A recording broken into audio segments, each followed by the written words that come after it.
we went for the building because, well, that's what husband loves and that was important to him. So we literally just went for the building. Hey guys, welcome back to Making Everyday Magic. My name is Shauna. If you are new here, we are a homeschooling family of 4.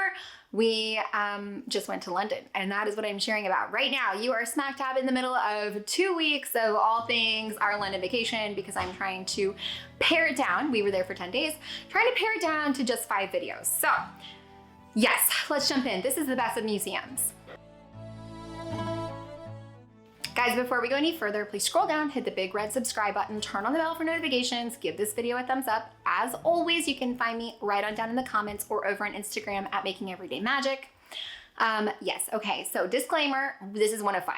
I've broken them up kind of oddly, but in ways that I think will be helpful and useful. Like if I were looking for things, that's the way I'd want to look for them. But I also don't want you swimming in London stuff because the main focus of this channel isn't travel. However, I absolutely want to share it. So you're kind of stuck with what I'm putting up here. But I hope I can keep it entertaining and not terribly drawn out, said the person who literally just stood in this exact same spot and filmed a 30-minute video for the first video. But yeah, I'm gonna try. I'm trying my best to like consolidate, give you the highlights. If you need me to talk slower, it's not going to happen. It's just not in my wheelhouse. Scroll down right under this thing so you can adjust the speed of which I speak. So please don't complain, just adjust your speed because I get excited and I have a lot to say and I'm trying to get it in and make it not take a million years, and then I get even more excited and it goes even faster. So yes, I have a list of what I want to talk about. It is over there on my computer. I try to pause and edit out these things, but I'm very bad at it. So if you see my head whipping around like I'm having a seizure, I'm not. I'm just trying to remember what I wanted to talk about because I map it all out ahead of time. So yeah, let's jump in. You guys know, we went to London. It was amazing. I've already covered all the travel stuff, but it's so many museums. London has so many museums. We didn't get to a fraction of them. And so many are free. You can genuinely go and not spend hardly any money doing museum. There's so many. There's just so many. And it was amazing and wonderful. And we are a homeschooling family and we're big nerds. And it was great getting to go to them. So we started with the Tate Modern on arrival day. It's a modern art museum, which is fun and wild a lot of times. But the main reason that we went to this museum was because Dad wanted to see the building. It's a very famous building by a famous architect, and that is Dad's wheelhouse. And so that is why we went to the Tate Modern.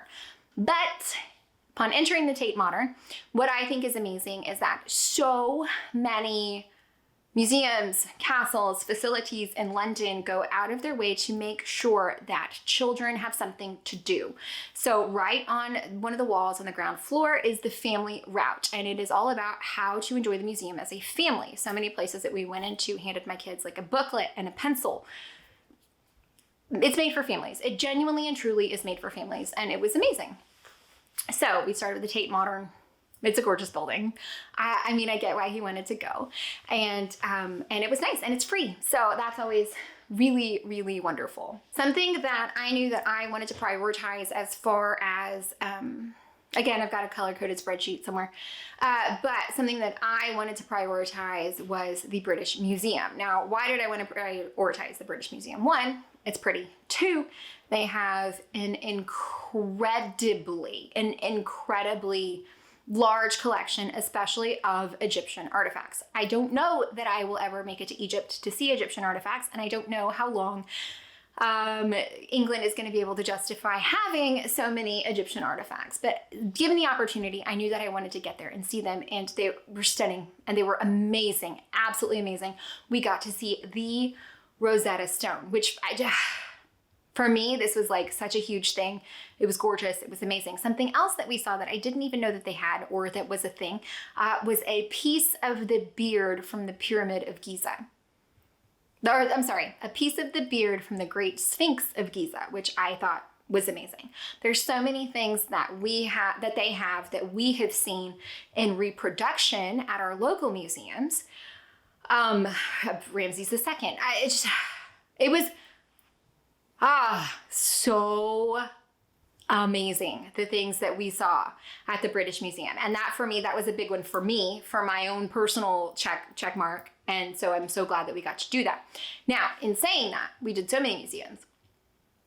it truly made me appreciate the museums that we have access to. We are near Houston, and Houston is genuinely a major city. We have some of the most amazing museums in our area, and we have access to them, and we as a family prioritize and enjoy them, which is good and bad, because when we're doing things like this, I'm like, man, our museum is pretty good. Like, it wasn't British Museum good. Like, our museums are not British Museum good. But in continuing on and going to the other museums, like the Natural History Museum, which we went to, absolutely loved, saw DODO, guys. I saw DODO. They have extensive collections of genuinely stuffed animals of dodo. And they have skeletons of a dodo. And their specimens are so good. They have blue whale skeleton. The building is stunningly gorgeous. The building is gorgeous. They've got gems. They have a hall of big mammals that was closed, but I was able to take a picture through a door because I wanted to see the blue whale in person, but I didn't see it because it was in that room. But gorgeous. My daughter was so excited. She went to do the dinosaurs there. We have a hall of paleontology here in Houston that is like wicked good, and apparently is world class. I mean, I did not know that. I forget because so spoiled being here all the time. These are our museums. We're members to these things. They're like really good, and so it made me really proud that this is something that my kids regularly have access to, is just stunning and amazing museums. But anyway, so Natural History Museums. It's gorgeous. It's expansive. It's pretty. The building is great. The collection is absolutely amazing. We followed that up that afternoon with the, they had an animatronic T-Rex. I mean, you can't get people an animatronic T-Rex. But we followed it up that afternoon with the Science Museum, which has a very large space exhibit, which is kind of weird because we're in Houston. We have space, like, it's kind of our thing. But it's funny because you're walking through all of this and it's like, know that guy, know that piece, there's our flag again, that's our NASA. Like, that was a little weird for me, but it was cool. The building there was great, and they had a cafe. Everybody had a cafe. And it is a good museum. The Science Museum is a good museum. It is just very museum-y. So something that I found on this trip is we are very fortunate because a lot of our museums are built with the intent of children. And we did purchase tickets to the Wonderlab, which is like a hands-on thing at the Science Museum. So we did do that, but there's just a lot of just walking around and looking. And it's amazing things to look at. Don't get me wrong. One-of-a-kind things, clocks older than my country. I mean, that every time I see something, I'm like, this is older than my country. This is older than our country. Like, can you believe this is like older, so much older than our country. Just a clock or a coffee shop or whatever. It was just perspective, right? So we're walking around seeing fantastically amazing things. I do not mean to discredit any of that. But as far as the standpoint of doing these things with kids, we are incredibly spoiled because all of our museums here are built around that. So something that I paid extra for at the Science Museum to go to the Wonderlab, where they're doing chemistry displays, Marilyn got to be, and this part was really cool. It was like a show about explosions. Marilyn volunteered to go up and be a part of that. But other than that, it was a lot of hands-on play things that are regularly available in our museums. But there you pay extra for it, and it's like behind a paywall. So I thought that was quite interesting in that respect, because so much of it is so family focused and so child focused that was a little surprising to me. But Science Museum was great, absolutely great. I tired of things quickly. I know that you guys probably find this too hard to believe, but I want to go in, I want to keep moving, looking around. I don't want to like stand and read everything. That really wears me out. So it was when we went into the Wonderlab, that was fun because the kids could play around. And there's great things to play and do. I don't know how to explain it, how to articulate it. It was interesting to me that is usually included in our museum price here, whereas there was an additional cost. And granted, the Science Museum is free. Everything I've talked about so far, I think, is free. You just have to make like a timed reservation. Well, you don't have to, but you can, and it helps you get in a little faster. So that. So the Postal Museum. The Postal Museum is a cost. It was on our Go City Pass, we're going to talk about later, or Go London Pass, or London Pass, whatever it's called.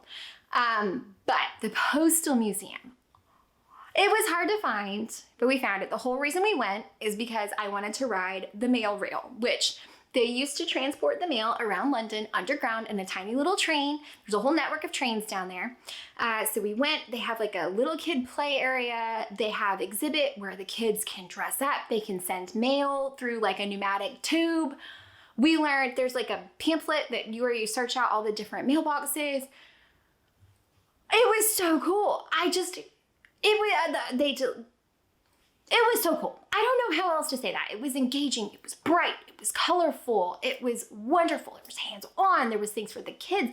I learned so much about like it was so good. If you get a chance to do it, it's so good. And so then we had our scheduled time. We went like up the block and across the street, and we got onto this little tube, and the little tube shoots you under the roads of London. As if the way they used to transport the mail, it's like a little ride, but it's also like informational, and there's like a movie, and I couldn't stop thinking about how it was very musty, and I was probably inhaling decades and centuries worth of mold, but it was amazing. It was at the Postal Museum. It was like stand out. Who knew? I did not know. I just wanted to ride the mailroom. It was so good. It was so good. These are the museums. I am so happy that we went and did them. I can't believe it. I think somehow this is winding up to be one of the much shorter videos than I had anticipated. There's probably a million more things I could talk about and a million more things I'm going to talk about. Okay, so what we did well versus what we could definitely improve on or didn't love. What we did well was being ready for bag checks. And I don't know if that comes from like Disney training or what, but like, there's a bag check, and so everybody's got their bags open, and they were so quick. They didn't usually search the kids' like water bottle bags, which we took with us, and then wound up losing one eventually. But I was glad we had the water bottle bags, so we weren't intending to take them, but then it was good because each kid could have like a snack and their bottle of water, which was perfect because they just need that, right? We always have a snack and a water, always. So that was nice. I'm glad that they had that. The bag checks, that was really easy to just have it open and ready, and they weren't like super going through it. Some places like the Shard had like metal detectors, like at the airport, like the scanners. But it was very good, and I felt like we were very good at that, especially with like the jackets and everything. So that was nice. Something we were really good at was making our plan ahead of time, the things that we knew we wanted to do, and pre-purchasing those tickets or pre-reserving those tickets. We actually went to go into the Science Museum, and the person behind the desk, like, it was so bizarre because you go up and like scan your ticket, and I had all of that. And they like flagged me over and gave me a hard time. I guess we look like tourists, and so they didn't expect us to be prepared, but we were prepared. So then it was like a weird, okay, here we go. And they're like, oh, will you go over there? I'm like, but I was over there. So that was kind of weird. I don't know if we just gave off a vibe that said we weren't prepared, but really we were. So something that we did well was be prepared, and be prepared early for kind of everything that came our way. So I was glad that we had our reservations early and things like that, and that made me very happy. Something that I don't feel like we did a great job of, we did have 2 days. Well, the first day really was kind of open as far as whatever we wanted to get done, so that was nice. And then our last afternoon we had open time, so that was nice, and went to a park.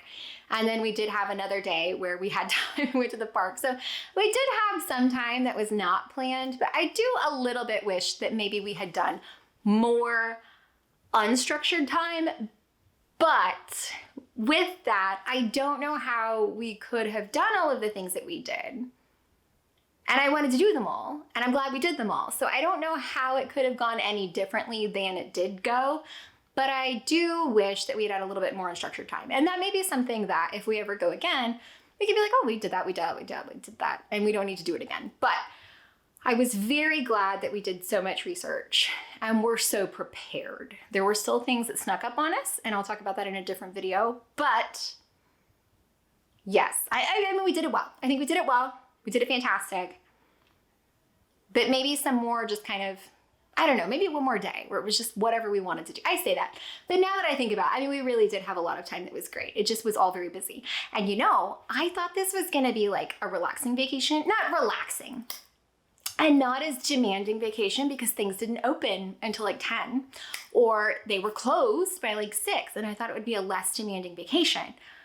Somehow, and maybe it's the sleep deprivation, we still walked 20,000 steps every day, and it was just exhausting. It was not a hard vacation. And then there were stairs. There were stairs everywhere, which sounds dramatic, but I'll get to this in a different video. But basically, thousands of stairs in 2 days, like stairs everywhere, all the stairs, but we'll talk about that next time.